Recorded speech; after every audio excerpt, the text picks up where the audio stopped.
Chegamos ao último capítulo de A Colina das Almas Perdidas. A todos que caminharam conosco por trilhas sombrias, enfrentaram pesadelos ao lado de Ana, e guardaram esperança ao lado de André, nossa gratidão mais profunda. Cada alma que nos acompanhou nessa jornada, vocês, amantes da corujinha, leitores que buscam histórias que tocam a alma e ecoam no coração, fizeram dessa história um encontro de almas, de vida além da vida. Hoje, fechamos as portas da colina, mas as corujas sabem, os segredos nunca dormem. Eles apenas mudam de forma e nos encontram, em outras histórias, em outras vidas. Obrigada por vigiar com a gente cada sombra, cada lágrima, cada esperança. Sejam bem-vindos ao desfecho.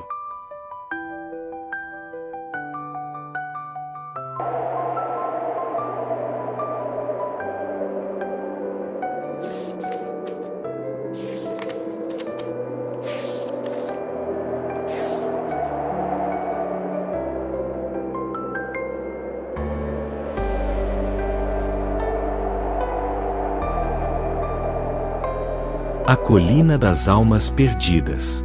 Marli DHF. Capítulo 16. Final.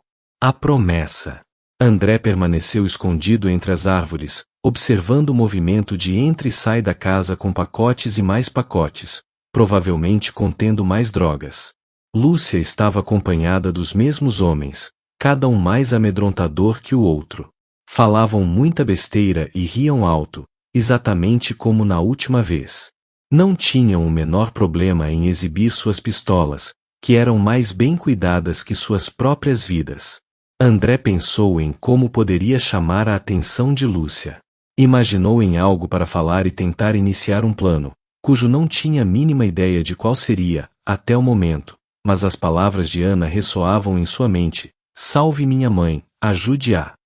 Pensou durante algum tempo, sentado atrás de uma grande árvore.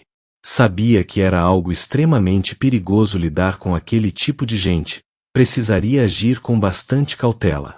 Pensou que o melhor caminho seria usar sua amizade de infância com Lúcia para encontrar um caminho de ajudar a mãe de Ana a recuperar a sanidade e tudo o que havia sido tomado dela. Esperou com paciência. Demorou bastante para acabarem de descarregar a mercadoria. Dessa vez a quantidade era pelo menos 3 vezes maior que a anterior. Quando as coisas se acalmaram e tudo havia sido devidamente escondido novamente no porão, os homens entraram na casa, com Lúcia. André tomou coragem, circundou as árvores e começou a caminhar lentamente até a casa, como se estivesse vindo do caminho que levava à sua pequena casinha, no meio do mato. Observou a porta da cozinha se abrindo, e logo pôde perceber que era Lúcia quem havia saído para caminhar um pouco, após ter acendido um cigarro. Assim que olhou para frente, percebeu André vindo em sua direção. Firmou os olhos e, um pouco assustada, deu alguns passos para trás, como se fosse voltar para dentro da casa. "Não se lembra de mim, Lúcia?" Ele perguntou. "Seu rosto não me é estranho." "Quem é você?" perguntou, fixando os olhos no rosto de André e caminhando lentamente para trás. "Sou André, o filho do antigo caseiro, com quem você brincava quando vinha passar férias aqui com a família de Ana." "Nossa! Quanto tempo, André!" Lúcia, cessando a sua caminhada de costas. "Veio passar alguns dias aqui?" Investigou, tentando manter um sorriso nos lábios. "Sim. Estou com alguns amigos." "Você sempre foi bonito, mas agora," olhando maliciosamente da cabeça aos pés. "O que faz por aqui?" "Não sei se sabe, mas depois que meu pai morreu, eu tomei seu lugar como caseiro e tomava conta do lugar, mas agora recebi uma carta dispensando meus serviços. Depois que Ana e seu pai morreram, parece que a mãe dela foi internada em um sanatório, com problemas de saúde, e o novo administrador dos negócios da família me dispensou. Ainda não fui embora porque preciso pegar algumas coisas minhas que ficaram aqui. Eu sou a nova administradora. A mãe de Ana passou uma procuração para mim. Vou tomar conta de tudo, até que ela fique apta para tal. Mas se eu soubesse que o caseiro era você, não tinha dispensado os seus serviços." Lúcia, olhando-o da cabeça aos pés. André ficou sem graça e com muita raiva. Mal sabia ela que ele estava a par de todas as maldades praticadas, apenas visando dinheiro e poder, esquecendo-se completamente da amizade e do companheirismo que Ana e sua família haviam dispensado a ela durante toda a vida. Afinal, boa parte da culpa de Ana estar morta foi dela, que mesmo sabendo quem era Gabriel, nunca alertou sua melhor amiga. Isso quer dizer que posso ficar? Depende. Lúcia, com malícia no olhar. Depende do que você pode me oferecer quando eu vier para cá sozinha. André sentiu seu estômago revirar de raiva, e o nojo por aquela mulher aflorou. Posso te oferecer o que sempre oferecia aos meus patrões, meus serviços. Lembro-me muito bem de você agora, André. Brincávamos muito mesmo. Lembro-me até das vezes que eu e Ana brigamos na disputa de sua atenção. Sempre perdia. Você só tinha olhos para ela.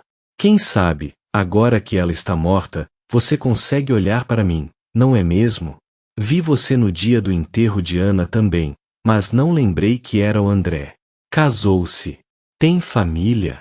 Não. Sou sozinho. Levou a sério mesmo aquela história ridícula de amor eterno com a Ana? Questiona soltando uma gargalhada. Já que continuo prestando meus serviços, Lúcia, tem algo que eu possa fazer por você ou por seus amigos? Por meus amigos, nada. Mas por mim. Quem sabe, mais tarde. Nesse momento Mário apareceu na porta da cozinha, com uma das mãos escondida por trás de seu blusão, perguntando em tom grave. Quem é esse cara, Lúcia? É o caseiro, Mário. Acabou de chegar, responde Lúcia, dando a entender que ele não havia visto nada. Mário tirou a mão de dentro da roupa e se apresentou. Sou Mário, amigo de Lúcia. Prazer. Sou André. Quando toca a mão de Mário, sente um arrepio e a cena de Ana sendo morta com um tiro na cabeça vem em sua mente. Teve certeza, naquele momento, que aquele homem é que tinha atirado na cabeça de Ana. Uma raiva o invadiu, e para que não ficasse muito na vista, disse, Lúcia já me disse que não precisam dos meus serviços. Então volto amanhã cedo para alimentar os animais e ver se precisam de alguma coisa. Pode alimentar os animais e ir para sua casa. Talvez precise de seu serviço somente à noite. Disse Lúcia, o encarando. André virou as costas e saiu em direção à sua casa. Nunca havia sentido tanto nojo de uma pessoa, como sentia naquele momento. Entrou em sua casa, se jogou na rede e, com o pensamento em Ana, adormeceu. Começou a sonhar. No sonho estava Ana, corada, linda, com seus longos cabelos loiros ao vento. Ela corria por entre as árvores, assim como fazia quando criança. Vestia um leve vestido azul claro transparente, que deixava à mostra os contornos de seu corpo. Em uma das mãos, segurava um buquê de margaridas amarelas. Jogava-lhe um beijo soprado ao vento e dizia, eu te amo. Uma lágrima escorria por sua face. André acordou com o rosto banhado em lágrimas e imediatamente começou a imaginar como conseguiria as provas necessárias para incriminar Lúcia e colocá-la atrás das grades, junto aos homens que tanto mal fizeram a Ana e sua família. Começou então a traçar um plano que poderia ou não dar certo, mas o único que passou por sua cabeça naquele momento. Não possuía aparelhos eletrônicos modernos, com os quais poderia gravar conversas escondido no antigo quarto da casa, mas possuía um antigo gravador, aqueles que rodavam fitas cassete, que pertencia a seu pai. Entregaria às autoridades que investigariam crimes em São Paulo uma carta escrita a próprio punho, juntamente com a fita. Teria que viajar depois de conseguir as provas necessárias. Aproveitaria e iria ao sanatório, visitar a mãe de Ana e, se tudo já tivesse sido revelado, quem sabe a traria consigo para a colina. Talvez não fosse o suficiente, mas já seria um começo, para que tudo fosse esclarecido. Começou a pensar como entraria no quarto secreto, com todos dentro da casa. Precisaria esperar pacientemente o momento certo. A noite caiu, mas o sono não veio. A expectativa de que tudo desse certo estava o afligindo. Acendeu uma fogueira e começou um de seus rituais indígenas, pedindo sabedoria e proteção a seus ancestrais. Um céu cravado de estrelas abençoava suas canções e orações. O dia amanheceu e André, com sua mochila de couro velho, onde repousava o antigo gravador, foi alimentar as cabras. Logo percebeu que os homens estavam de saída, mas não carregavam malas. Talvez fossem à cidade comprar mais bebidas, pois o chão estava repleto delas.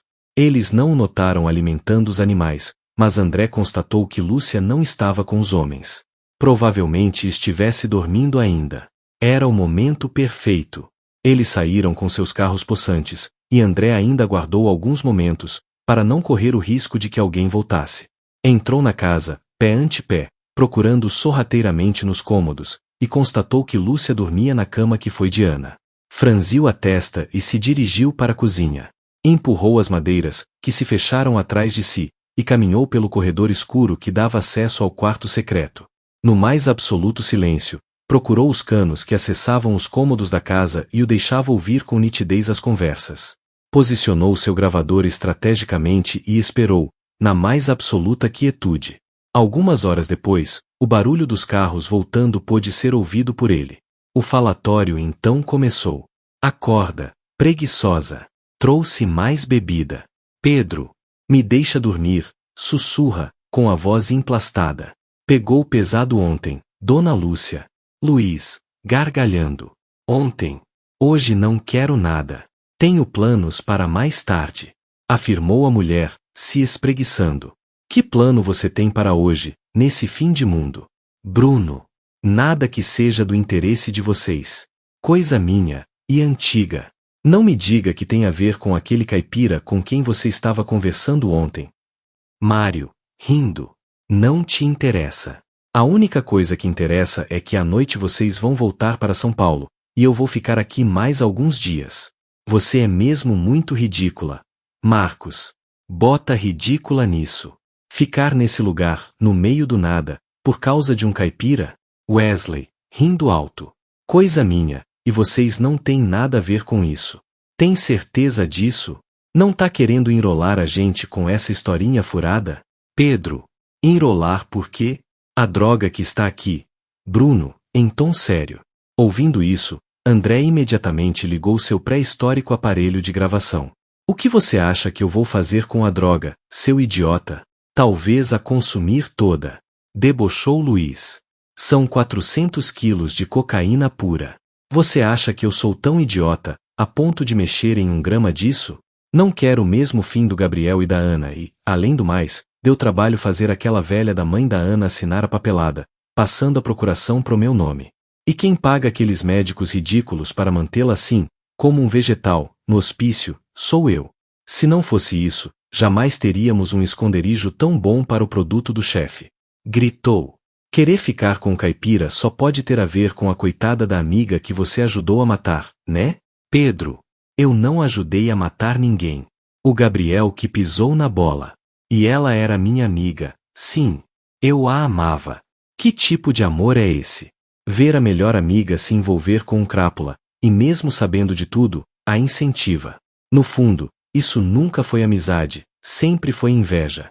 E a verdade é que o seu choro no túmulo dela outro dia não passou de fingimento. Você, gananciosa, como sempre foi, vai ter amor ou amizade por alguém. Wesley, rindo alto.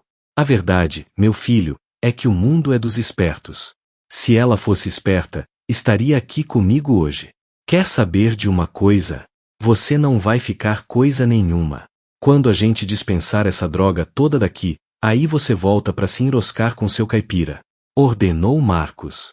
Tem razão, Marcos. Eu é que não tô a fim de levar um tiro na testa, do chefe, por causa dessa louca. Mário. André torcia as mãos enquanto ouvia toda aquela conversa.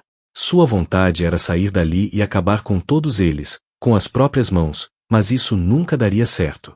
Precisava se controlar e agir da maneira correta. Ficou escondido no quarto, o dia todo, e só saiu quando teve certeza de ouvir o barulho dos carros bem longe. Finalmente haviam partido, e graças a Deus, levando Lúcia com eles. Foi para sua casa e começou a redigir uma longa carta, contando com detalhes tudo o que havia ouvido e tudo o que sabia. O próximo passo seria viajar para São Paulo e entregar tudo à polícia. André passou a noite em claro, pensando e repensando todos os detalhes. Sairia bem cedo. Pegaria o primeiro ônibus para São Paulo. Pegou sua velha mochila de couro e colocou algumas roupas dentro. Entre elas, uma camisa social, que havia usado apenas uma vez na vida, e um par de sapatos novos. Não poderia se apresentar na delegacia como um caipira mal vestido. Nem olhariam para ele. Arrumou tudo e colocou a fita muito bem guardada no fundo da mochila. Deitou-se em uma rede que ficava do lado de fora da casa e adormeceu, contando as milhares de estrelas que enfeitavam o céu naquela noite e imaginando qual delas seria Ana. Às 5 da manhã, tomou um café bem forte, se vestiu e foi para a rodoviária. Entrou no ônibus que o levaria até São Paulo, para cumprir a promessa que havia feito a Ana. Estava determinado a conseguir, custasse o que custasse. Não voltaria para a colina enquanto não conseguisse mostrar à polícia tudo o que tinha. Durante o caminho, foi traçando mais um plano. Se hospedaria em uma pensão barata e, no outro dia, bem cedo, iria até a Avenida Paulista. Se o crime havia sido cometido lá, era bem provável que também estivesse sendo investigado no mesmo local. Não tinha certeza de nada, apenas sabia que de um jeito ou de outro, faria cumprir sua promessa.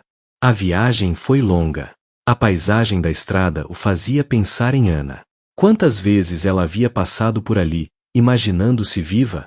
No entanto, jamais passou, enquanto viva, para cumprir uma promessa feita enquanto ainda eram crianças, ser o único e eterno amor da vida de André. Voltou e lembrou-se de tudo, mas era tarde demais. A vida já os havia separado pelas mãos da impiedosa morte. Isso o machucava. Como a vida podia ser cruel quando queria? As pessoas não são nada além de quebra-cabeças de milhões de peças, e quando se pensa que vai concluir a montagem, percebe-se que falta apenas uma peça que foi perdida durante a longa jornada de subidas e descidas, caminhos tortuosos pelos quais os dias e as horas nos arrastam pelas mãos. Acabou adormecendo, e quando se deu conta, já estava em São Paulo. Desceu do ônibus. Logo procurou uma pensão barata nos arredores da rodoviária, afinal, tinha algum dinheiro, mas não o suficiente para esbanjar. Naquele momento se lembrou dos conselhos de seu velho pai: dinheiro não aguenta desaforo. Riu sozinho e começou a caminhar, até que encontrou o que procurava. Pagou pela estalagem simples, um quarto velho, mas limpinho, com uma TV pequena. Deitou-se e começou a assistir os telejornais. Há muito não sabia o que acontecia no planeta. Apenas quando ia à cidade, buscar mantimentos, passava os olhos pelos jornais. Espantou-se com a violência no mundo, com as crises políticas. Pensou: não perco muita coisa por não ver essas notícias todos os dias. Logo adormeceu. Como de costume, no dia seguinte levantou-se bem cedo. Tomou um banho, fez a barba e vestiu sua calça jeans mais nova, sua camisa social e seus sapatos de couro novo. Quem não o conhecia, jamais saberia que ele era do fim do mundo. Pegou sua mochila e saiu em direção à Paulista. Chegando lá, pediu informações a um taxista, que indicou a delegacia mais próxima. André rapidamente agradeceu e se foi. Andou por alguns minutos, seguindo as orientações do prestativo homem, e logo se deparou com uma imensa porta de vidro. Era a delegacia. Entrou e pediu informações a uma policial extremamente simpática que atendia na recepção. Bom dia. Você saberia me informar se é aqui nesta delegacia que está sendo investigado o assassinato de Ana McMahons? Ela sorriu e disse: não sei, rapaz. São tantos casos, mas posso perguntar lá dentro. Você espera um minutinho? A propósito, qual o seu nome? André. André Saraíba. A policial saiu, e alguns minutos depois, voltou com a resposta. É aqui, sim. Será que eu poderia conversar com o investigador que está tomando conta do caso? Você tem alguma informação a respeito? Sim. Venha comigo. Vou levá-lo até o investigador Antônio. Eles entraram pelos corredores da delegacia e ela o deixou em uma sala pequena que ficava nos fundos do prédio. É aqui. Espere um minuto, que ele já vem. Pode sentar. Fique à vontade. André ficou apreensivo, à espera do tal investigador Antônio, que logo chegou. Um homem de aproximadamente 60 anos de idade, baixinho, gordinho e com uma cara bem séria. Bom dia, meu rapaz. O que deseja de mim? Bom dia, senhor Antônio. Me chamo André Saraíba. Venho do interior do Rio Grande do Sul, porque tenho algumas provas sobre os assassinos de Ana McMahons. Me explique melhor essa história, menino, disse o homem, apoiando os dois cotovelos na mesa e olhando atentamente para André, que começou a relatar tudo o que sabia, desde as drogas, o assassinato de Ana e Gabriel, a internação da mãe de Ana. O que você está me contando é muito sério, rapaz. Não diz respeito a um assassinato simplesmente. Você tem alguma prova disso? Fora minha carta de próprio punho, tem uma fita cassete, que consegui gravar com parte da confissão deles, na casa da colina, enquanto estava escondido. E onde está essa fita? Não tenho certeza de que vá servir como prova, mas o que você está me dizendo vai dar um novo rumo à investigação, que antes estava sendo levada apenas como roubo seguido de morte. Aqui comigo, senhor. André entregou a fita ao investigador, que saiu em busca de quem pudesse ter um antigo aparelho de reprodução de fitas cassete, e é lógico que não encontrou, mas ali perto havia uma loja que vendia quinquilharias antigas, e talvez conseguissem encontrar o que precisavam. Vamos, André. Precisamos ir até uma loja que tem aqui perto. Preciso escutar isso o mais rápido possível. Quando estavam saindo, André deu de cara com Bruno, o policial federal que era comparsa de Lúcia. Sentiu suas pernas bambearem. Aonde vai com tanta pressa, Antônio? Questionou Bruno, com o olhar fixo em André. Bom dia, Bruno. Estou indo resolver um caso. Na verdade, uma bomba. Que caso? Investigou Bruno. Sério. O da morte de Ana McMahon e Gabriel Almeida. Bruno fixou o olhar em André, que naquele momento, sentiu a fúria do homem. Acho que conheço você de algum lugar, afirmou Bruno, atento aos movimentos dos olhos de André, que se calou e não respondeu nada. Não pode conhecer, Bruno. O rapaz é do Rio Grande do Sul. Deve estar confundindo com alguém. Vamos, menino. Tenho pressa. Diz Antônio, arrastando André corredor afora. Já na rua, André diz ao investigador. Aquele homem com quem cruzamos na delegacia é seu amigo? Não. Apenas conhecido. Para falar a verdade, nem vou muito com a cara dele. Se acha demais por ser da Polícia Federal. Ele faz parte da quadrilha.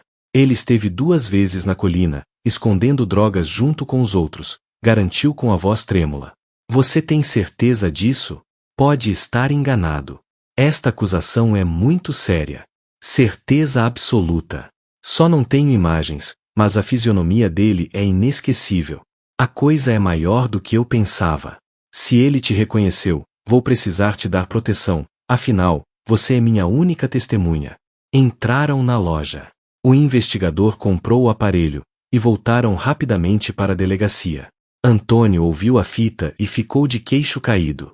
Apesar de o som não ser tão bom, ouvia-se perfeitamente toda a conversa incriminatória. Vou entrar em contato com a polícia do seu estado imediatamente. Tomar as providências necessárias. Vamos apreender toda a droga e acabar com esses bandidos de uma vez só. Antônio bateu na mesa, com força. Aquele assassinato foi muito além de suas expectativas. Jamais havia passado por suas mãos algo tão grande. André ficou lá sentado durante horas, enquanto Antônio tomava conta de toda a burocracia, a fim de conseguir as documentações necessárias para fazer a diligência à colina. André explicou exatamente como se chegava à casa, o lugar em que a droga estava escondida. Traçou uma rota e fez até um mapa da casa. Bruno não foi mais visto na delegacia. Àquela hora, com certeza já havia comunicado aos parceiros de crime o que estava acontecendo. Quem sabe, até tentando fugir do país.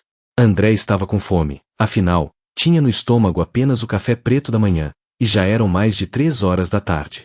Pediu permissão a Antônio para comer um lanche. Vá, meu rapaz, aqui na frente tem uma lanchonete. Antônio fez um gesto com a mão, enfiado em seu computador e telefone, tentando agilizar a burocracia, que parecia travar a sua vontade de esclarecer de vez os fatos explanados por André, que saiu meio desconfiado, olhando para os lados, mas não percebeu nada de estranho. Atravessou a rua e pediu um sanduíche, que comeu tranquilamente. Quando estava voltando, foi surpreendido por Bruno, que colocou sua brilhante arma nas costas de André e disse, em tom baixo, me acompanhe em silêncio. Em seguida, o levou até seu carro, o colocou no banco do passageiro e, com a arma apontada para André, disse, seu caipira dos infernos. Você não vai destruir minha vida. Seus olhos estavam vermelhos como fogo e a raiva podia ser tocada, tal a intensidade que possuía. Ele só não contava com a esperteza de um velho investigador. Nesse instante, Antônio apareceu sorrateiramente e gritou, ao lado do carro. Largue a arma, Bruno. Se entregue. Está tudo acabado. Bruno olhou para André, apontou a arma em sua direção e disparou. Um tiro certeiro. Logo em seguida, atirou na própria cabeça. A porta do passageiro se abriu, e o corpo inerte de André caiu no asfalto que começou a tingir-se de vermelho. O desespero tomou conta de André, que observava seu corpo, tentando ser reanimado, mas nada acontecia. Neste momento, várias sombras negras começaram a arrastar a alma de Bruno para o solo. Gritos e grunhidos o faziam tapar os ouvidos, e seu único desejo era não estar mais ali. Os gritos dos populares, as sirenes das ambulâncias, o desespero do pobre Antônio. André fechou os olhos e, como num passe de mágica, estava de volta à colina, em frente ao túmulo de Ana. As lágrimas escorriam por sua face. Tentou colher algumas margaridas, mas não conseguiu. Morrer era estranho. Ele não se sentia morto, mas estava. Ouvia um zumbido incessante em sua mente. Queria sair correndo para qualquer lugar que o tirasse daquele torpor, mas não conseguia. Suas lembranças o mantinham ali. Tudo passava em sua cabeça como um filme. Sua vida toda. Seus erros, seus acertos. O grande amor de sua vida. Naquele momento entendeu que o que é verdadeiro nunca morre. Por mais que falasse enquanto estava vivo, eram apenas palavras. Naquele momento sentiu em sua plenitude o tamanho do amor por Ana que tinha guardado no peito. Era tão poderoso que transcendia o tempo, o espaço e a própria vida. Naquele momento um clarão surgiu no céu. No meio do clarão começou a surgir um ser iluminado com as mãos estendidas. Mesmo sem ver seu rosto, André percebeu que se tratava de Ana, que em segundos, estava à sua frente, linda, com seus olhos azuis radiantes e seus lindos cabelos loiros balançando ao vento. Agora ficaremos para sempre juntos, André. A vida não pode mais nos separar. Ele foi em sua direção e a beijou, como na primeira vez. Envoltos naquela luz, desaparecem. Antônio resolveu todo o caso. Lúcia e seu bando foram presos, inclusive o chefão. A mãe de Ana foi retirada do sanatório e acabou se envolvendo com seu salvador, o Antônio. Juntaram suas solidões e viveram felizes até o fim. A casa da colina continua no mesmo lugar. Foi vendida a uma família de agricultores. 40 anos mais tarde, uma moça cruzou desastradamente com um jovem professor que ministrava aulas em uma faculdade, no Rio Grande do Sul, derrubando todo o material didático do homem ao chão. Os dois se abaixaram ao mesmo tempo, e seus olhares se cruzaram. Os lindos olhos azuis da garota se fixaram nos lindos olhos verde-azulados do professor de pele morena e corpo bem feito. Algo os manteve ali, parados, com seus olhares fixos um no outro. Me desculpe, professor. Já te vi em algum lugar? Acho que não, mas sabe que tive a mesma impressão. Prazer. Me chamo André. O prazer é meu. Sou Ana. A vida vive nos oferecendo oportunidades de retomar amores verdadeiros. O amor verdadeiro transcende o tempo, o espaço e a própria vida. Obrigado por assistir ao nosso canal. Vozes da Ibis, Contos e Mistérios te aguarda para o próximo capítulo de A Colina das Almas Perdidas. E não se esqueça, o link para adquirir os livros da Ibis está na descrição do nosso canal. Até breve.